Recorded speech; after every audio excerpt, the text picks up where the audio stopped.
On this edition of the Roundball Report, we'll present you with a feature on the University of Maryland men and women's recent action of the week, present you with a special feature on one of the Wizards' recent games, and recap the week that was on the local college basketball scene, as well as for the Washington Wizards and the rest of the NBA as we speak with our very own Kelsey Nelson and Brandy Sims of the Sentinel newspapers. So sit back, relax, get ready for your weekly dose of serious hoop talk because the Roundball Report is next.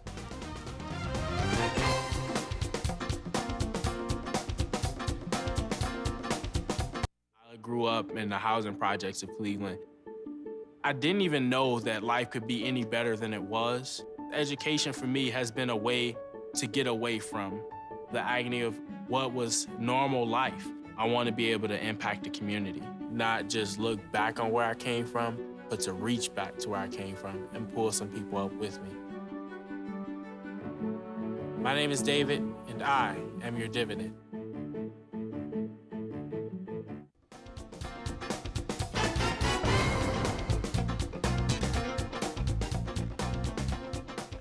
Hello, I'm Andrew Dyer, and welcome to another edition of the Roundball Report, the only show in the area dedicated to highlighting the excellence of the high school, college, and professional basketball teams which play in the Washington metropolitan area. And here with me again is my co-host, the head coach of Capital Christian Academy, Nikki Lewis. Nikki, good to see you. How things been going for the Capital Christian ladies? Great. How things been going on the recruiting scene? Wonderful. Wonderful. You guys are offering what now? Scholarships. I have a lot of scholarships, a lot of money left over for next year. This public service announcement is presented to you. Yes, Capital Christian Academy, I have scholarships. And not just 1%, 2%. I have really good scholarships. Now, that's to get to high school, but our first two guests, or actually only two guests, are going to be here to talk about what's been going on in the college basketball scene. Yes. We have with us our very own Kelsey Nelson and Welcome. Brandy Sims of the Sentinel newspapers. Welcome, Lady and guys. gent, welcome back. Thank you so Glad much. to be back. and Kelsey, you're a recent graduate of the University of Maryland, Yes. and we're talking about the Lady Terps. The men Terps have hit a bit of a road bump. They still have been able to maintain things at home, but are definitely getting the pitfalls of the Big Ten, what life is like on the Big Ten on the road. Yeah, I was watching the Iowa game. I remember I was rushing home to go watch the game. I turned on the TV and it was 5-24, and I thought that can't be right. Like I just watched this Maryland team, great game against Penn State, and unfortunately, I guess we all saw the outcome of that game, and they were basically killed that game, 71-56. I think Maryland has hit that roadblock. Melo Trimble was the only person who actually did stuff that game, and he got poked in the eye by Iowa's famous eye poker.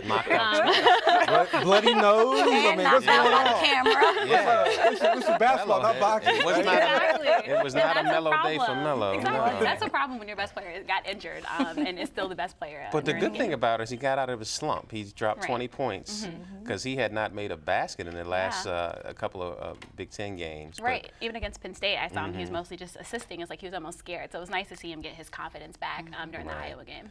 But Brandy, that's got to be rough to put so much pressure on a freshman to have to lead this team through the spoils of the first time ever experience of life on the Big Ten on the road. Yeah, he's definitely earned his stripes in the Big Ten, in Maryland's first Big Ten season. I mean, I'm impressed with the young man. I saw him play in the Capital Classic last year. I mean, back then, we thought that he would go to Maryland and make an impact, but he's definitely done, made an impact and then some. One of the top contenders not only for the Rookie of the Year, but the Conference Player of the Year. And he's definitely leading that Maryland team as a freshman, and you have to, take your hat off to the young man. Right, and Kelsey, we mentioned the fact about that Penn State game, and you were at that Penn State game and had a chance to file this report, so check it out. Live in College Park, Maryland, the Maryland Terrapins are looking to take on the Penn State Nittany Lions. The 17th-ranked Maryland Terrapins dropped 2 of their last 3 games. Last week, losing embarrassingly 80-56 against the Ohio State Buckeyes. Maryland looks to rebound tonight and get the win to hopefully stay ranked in the top 25.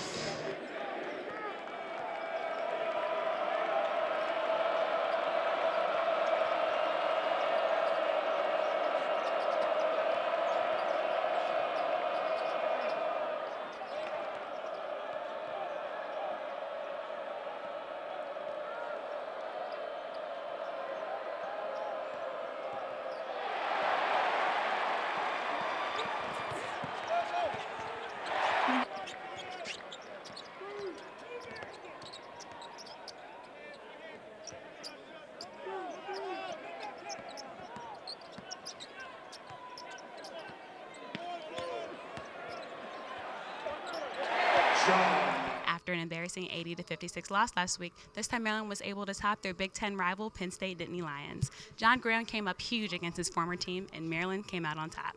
For the Roundball Report, I'm Kelsey Nelson. Now back to the studios. And we're back. So Maryland, guys, last night, the Iowa game was a little embarrassing for the men's team, a little rough and physical for Melo Trimble. And they have Indiana at home. Kelsey, what are you thinking about that game? Well, obviously, we saw the first game and Indiana did beat us. I think Maryland will bounce back, though, especially after that embarrassing loss away. But I think back in front of the home crowd, the students are back, everyone's energized, and I know Turgeon is getting on them in the locker room after that game. It was embarrassing to watch, and I think finally Des Wells will show up this game, Jake Lemon will come back, and they'll help Melo Trimble to get this win. Yeah, they definitely owe Indiana some payback. Right. Because, they really, they made like 18 threes or something like that. They shot like 70% from the three-point line, and I'm sure that the Maryland team is not expecting that three-point shooting to travel to College Park. Right. They've definitely struggled on the road of late in the Big Ten, but I think this year they've been able to protect the home court. And I think, with that loss to Indiana, at Indiana last time, they left a sour taste in their mouth. Once they get back home, they're going to be ready. They're going to have the 12th man behind them, the home crowd, the home support, and I think it'll be a different ball game then. While the men have hit a little bit of a snag, the University of Maryland women are doing their thing, continuing to be undefeated in the Big Ten. It's been great to Yes. see. You were at You were at the game over the weekend. We just got a bevy of talent going around here, and had a chance to file this report on the University of Maryland women's game the other day. Who did they play? They played last night, 19th ranked Nebraska. They played Nebraska, and Nikki filed this report. Check it out. Center in College Park, Maryland. We're here to check it all out with number 5th ranked women's Terps team against 19th ranked Nebraska. Don't worry, we're going to catch it all. I thought we were finally able to get some stops and some rebounds. We were able to break it open when we started finally clicking on all cylinders and getting to the free throw line and kind of having an inside-outside attack with what we were doing. Obviously, Lexi's, plays down the stretch were key to be able to break it open with that three and extend the score with what we were doing. But some key contributions, obviously, with Melina and Kiera, and just a hard-fought win. It was a spirited halftime talk, but I don't think that's what did it. I think. We locked in and we played harder. I thought we gave greater effort, focus, concentration. We tried to press in the first half and we couldn't remember. Mentally, we were, we're not the same team we typically are, and I don't know if that's a fatigue factor, but it's not a reason. We've got to be able to lock in for better 40 minutes. I think it was more the flow of the game, because they were sagging most of the game with what they were doing. I think, our guards had good shots, good open looks. They just weren't falling. So, I think, I don't think they adjusted. I mean, it was mainly us missing shots, which, again, I thought our legs looked short and heavy. So, being able to get that back. And I am here at the Xfinity Center with Christy Winter-Scott, University of Maryland's own. Please tell me, how are you feeling today about today's monumentous event? Well, it's just so special. Coach Weller put in 27 years of her life here, and it was a commitment. At the beginning, it wasn't about the money. It was about the progression of women's basketball and women's sports in general. And it just chokes me up because, she's such a pioneer, and she did it for the sport and the good of the spirit of sport. And with that being said, just to have played for her and have coached with her for 5 years is just very special and a tremendous honor for her. Well overdue, I think, because of all that she has meant for the program here at the University of Maryland. Thank you, Christy. Enjoy the rest of the day. Thank you. Great win here at home today for the 5th-ranked Maryland Terps, 59-47 over 19th-ranked Nebraska. It was a lot of excitement here today. Not only was the game dedicated to Team Tyler, Coach Freeze's son, also the raising of the banner for Coach Chris Weller, who is a legendary coach here from 1975 to 2002. Coach Weller was surprised by many alumni, as well as Christy Winter-Scott, Sonia Chase, and many more who played under her and coached under her here at Maryland. So that wraps it up for us. I'm Nikki Lewis for the Roundball Report. Back to you guys at the studio. Great job, Nikki, and congratulations to Coach Weller, richly deserved. And as we were talking during the air, now we just need Christy to get her banner up there. They put her in the Hall of Fame, but they got to get that number 51 up in the Raptors. Yes, it is Christy's turn. But that was in the early 90s where they had the Final Four, and now under the Brenda Freeze era, with the domination of the four-year players, those numbers they're putting up there are tremendous. So you're going to see so many players from the Brenda Freeze era doing things. But this year's team is trying to. They're actually at present they're number 5 in the country, and which sets them up for a 2 seed, the first 2 seed. Right now they're doing. You can't do any better than undefeated. Yeah, and I was going to say that Chris Weller, what she did in Maryland, definitely laid the groundwork with what Brenda Frizz is doing. Was able to follow in her footsteps. Just hats off to what Chris Weller was able to do. Well, with players like Christy Winter-Scott, Vicky Bullock, Tara Heiss, Jazz Perzak, and a slew of players that they had. Chris Weller took Maryland to some Final Fours and really laid the groundwork, and Brenda Fries has been able to follow in that footstep and keep building on the Maryland women's basketball legacy. And this year's team, the only senior that they only have one senior in the rotation. This is scary. I don't think people expected them to be this good this soon. Right. Kind of like what we were talking about. Once Alyssa Thomas left, I think people kind of knocked Maryland out their books. Oh, well, Maryland will just be Maryland.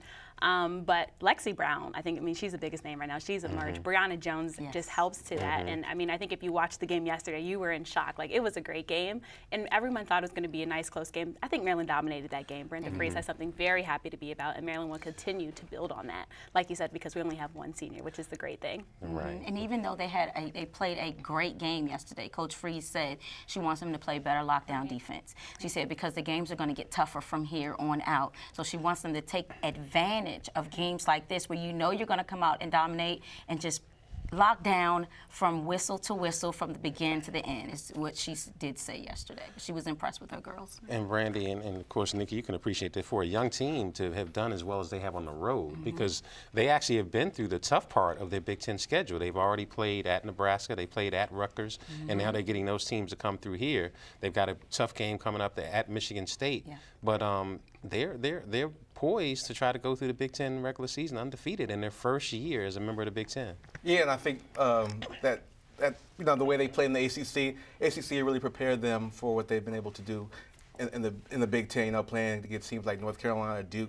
That ACC, national competition that's really been beneficial for the Maryland women. And it's almost like with them coming to the conference, they're going to have to change the recruiting of the rest of the Big Ten teams. Because if you look at any ACC game, you see teams that look like Maryland. Right. But when you see Maryland playing against Big Ten teams, they look totally different than the other Big Ten teams because they have so many athletes from 1 through 12.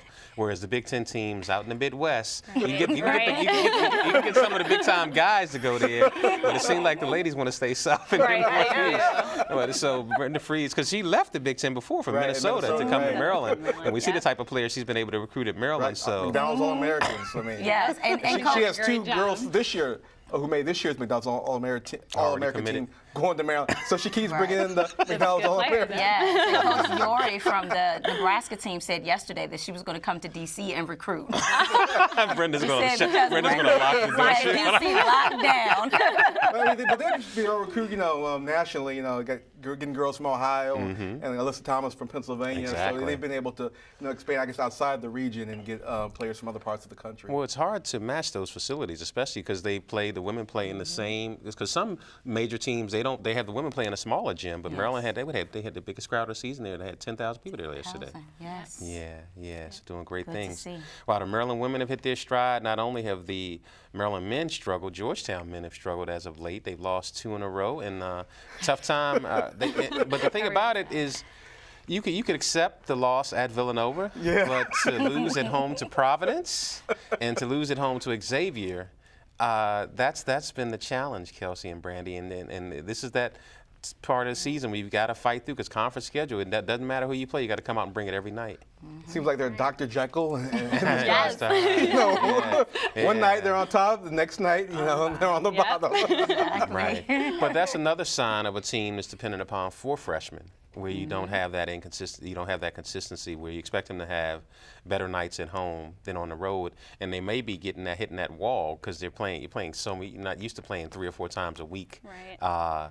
in high school basketball. But hopefully the Hoyas can get it turned around. They've played a very impressive pre-conference schedule, so hopefully they can get things turned around, and we'll have a lot of NCAA tournament teams. We got Maryland men, right? Virginia, George Washington. Yeah, Joe McDowell had a huge shot. And hopefully the one at the buzzer to beat Dayton. Yeah. And hopefully George Washington women. And Georgetown. John Yep. Jones, Yep. Lauren Chase, Riverdale Baptist. doing very well. Right. 24. Kelly Prangy from Damascus High School. Yes. And where did John Quote go? Riverdale. All right, that's going to wrap it up for our college scene. We're going to turn the page to pro basketball and present you with a feature on a recent Wizards game and recap the week that was for the Wizards and the rest of the NBA with Kelsey Nelson and Brandy Sims. So stay with us.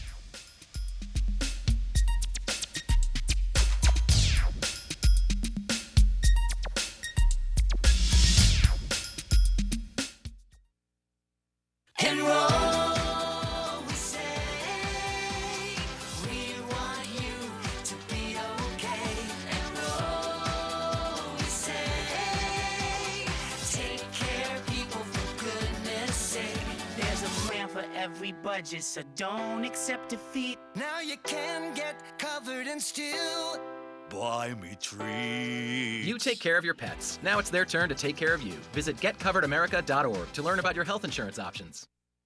Raptors visiting the Washington Wizards. The Toronto Raptors are half a game ahead of the Wizards in the standings, and they came out on fire.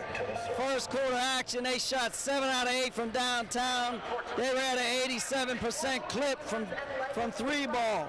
The Washington Wizards were just as hot, but the combination of Kyle Lowry, Grievous Vasquez, and Sweet Lou Williams, they started this game 11 out of 11, 6 out of 6 from deep. They didn't miss a shot till 4 minutes gone in the second quarter.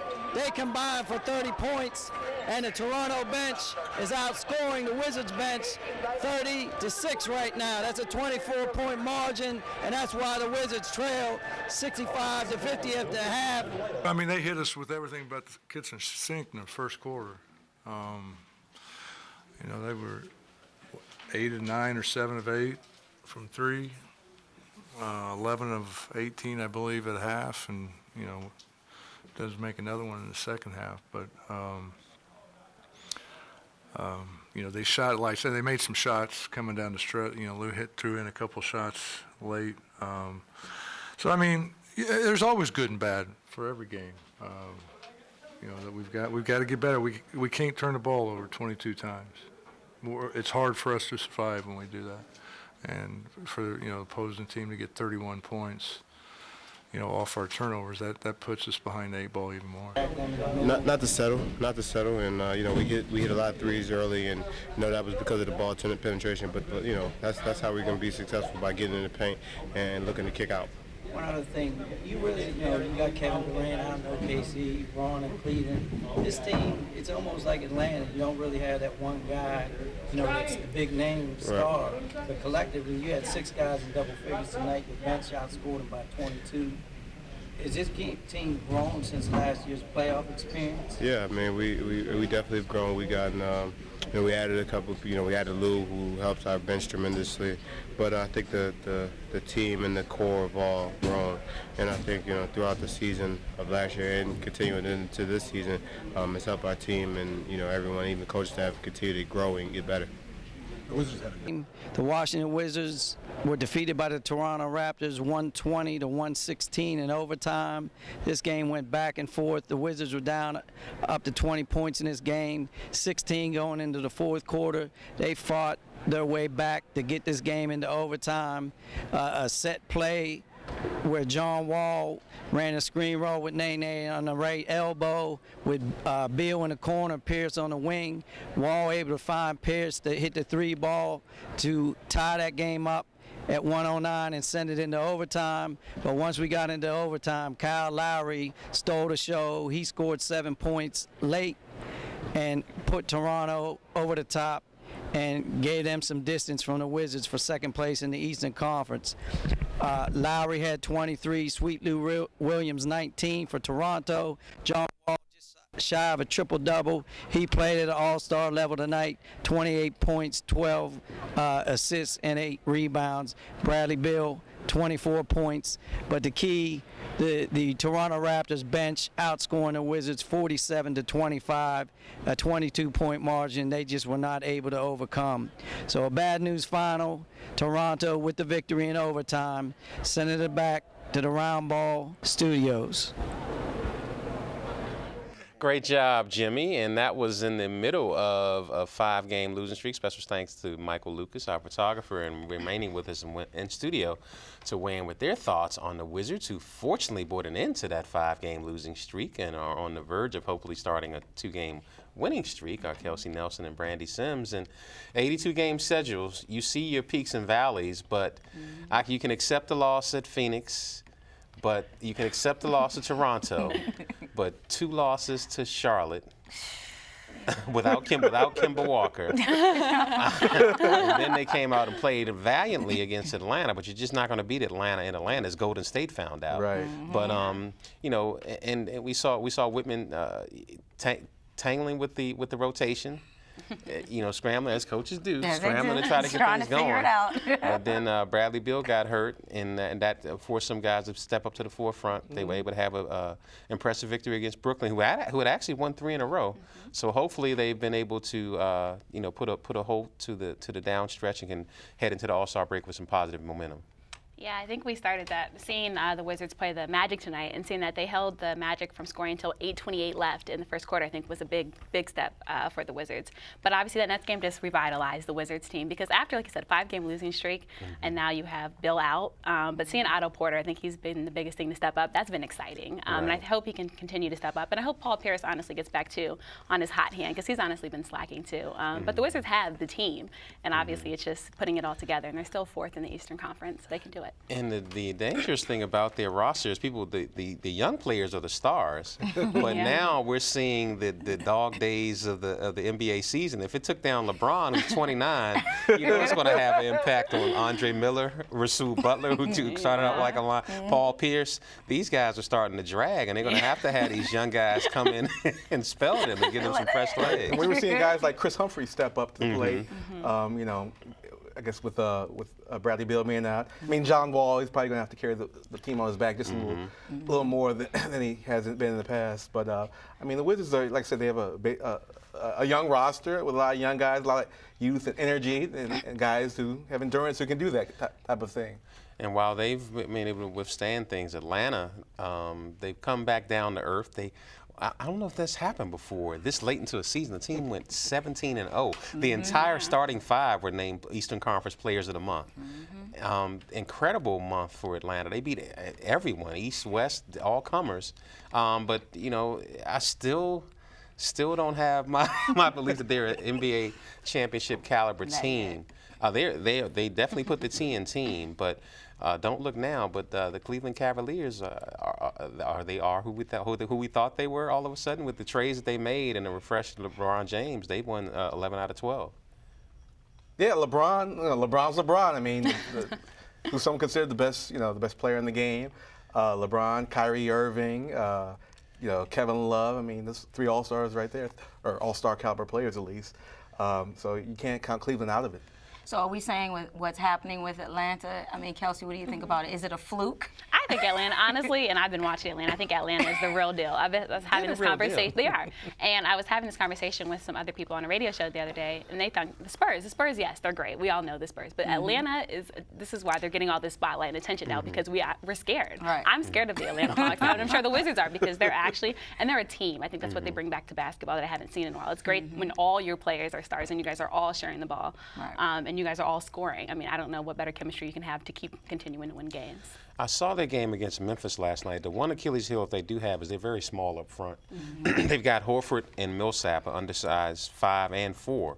Their defensive schemes kind of compensate for that. You can do that during the regular season, but when you're playing a Chicago or a Washington that each have 2 7-footers in their starting front court, you can kind of capitalize. That's why I said I think they're a team that's built for the regular season. It's going to be interesting to see. But if they're the number 1 seed, they'll likely only have to go through one of those teams. Whereas it's going to be a survival. The Bulls and Cavs and Wizards and Toronto are going to have to play each other earlier in probably the first round. Right, it's going to be interesting. Whoever that Interesting to see. 4-5 matchup yes. is. You don't want to be the 4 seed in the East this year. I mean, like I said, they're making waves throughout the regular season, but like you said, Andrew, it's going to be interesting to see if they can hold up during the postseason. That'll be the real test. And the same thing, I think, can be said for Golden State. They're another team, very small in the front court without Bogut. And that's a team can outscore anybody. And Steve Kerr is emphasizing some defensive principles. But come the postseason, again, where Oklahoma City is, if you're Golden State, you don't want to be the 1 seed and have OKC sitting at the 8th seed, having to play Durant and Westbrook. Yeah, Golden State's the real deal. They are. Stephen Curry and Klay Thompson. I mean, like I said, those guys are two of the best in the game right now. But despite the fact that they talk about how dominant the West is, I think that last year when San Antonio was so dominant, everybody figured that who came out of the West was basically going to have a chance to win a championship. Of course, we had the big three in Miami that was going to come out of the East. But this year, with even though Golden State has had a great start, with them in Atlanta at the top of the respective conferences, it gives the appearance for the rest of the teams that it's more wide open. It really does. To actually try to capture the championship, that anybody could come from the East or the West. Brandy, got any stories coming up? They're giving us a closed signal. Yes, the 1966 Richard Montgomery State Championship team. One of their players passed away, Claudiana Prather, and I got a chance to go to the funeral. Ron Harris, Glenn Harris, they came out in attendance. I mean, he's one of the best players to come out of Montgomery County, Claudiana Prather. He passed away, but Willie Allen was on the team.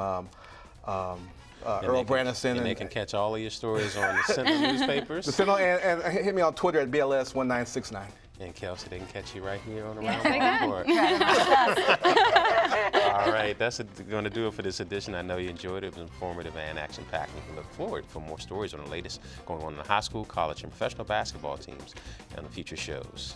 And remember, if it's on the court, we're definitely around the ball. And to all you aspiring athletes out there hoping to make your hoop dreams come true, remember to put your grades first. I'm Nikki Lewis. And I'm Andrew Dyer for the Roundball Report. Good night.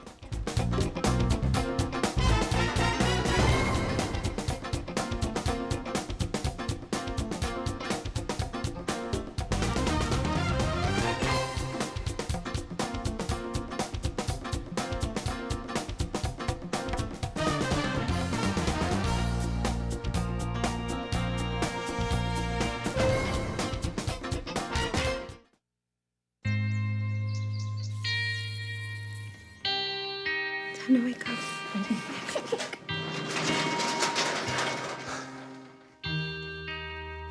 I've got a job to do today. I've got a job to do today. Don't forget, you've got a job to do today.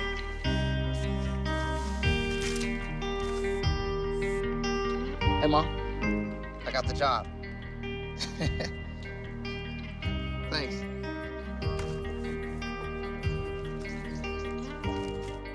Got the job. Welcome aboard.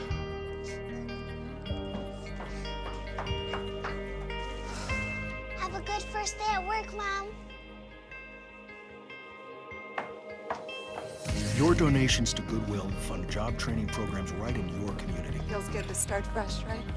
Sure does. And like that, you're a job creator. No more pencils, no more books. No more teachers, dirty looks. School's out for summer. School's out forever. School out with fever. School's out completely. What this place needed was better graduation rates. So we worked with schools like Henry Ford High, and now they're up 18%. And it can happen in every place. School's out for summer. To help us do more good this year, go to unitedway.org because great